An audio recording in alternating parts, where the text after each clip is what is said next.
৭ই মে ২০২৫ উপমহাদেশ আবারও কাঁপল ভয়ঙ্কর এক বিমান হামলায়।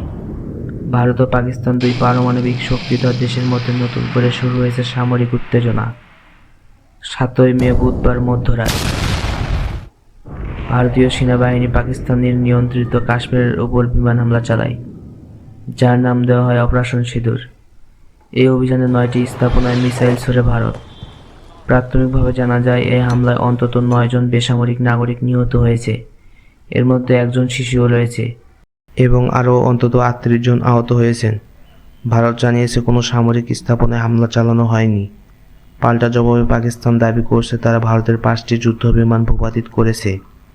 এছাড়াও ভারতের একটি ব্রিগেড সদর দপ্তরে হামলা চালানো হয়েছে বলে জানিয়েছে পাকিস্তান সেনাবাহিনী। এ পাল্টাপাল্টি হামলা দুই দেশের সীমান্ত অঞ্চলে নতুন করে আতঙ্ক তৈরি করেছে। দুই দেশের মধ্যে এমন সংঘর্ষ শুধুই এই অঞ্চলের নয়, গোটা বিশ্বের নিরাপত্তার জন্য হুমকি।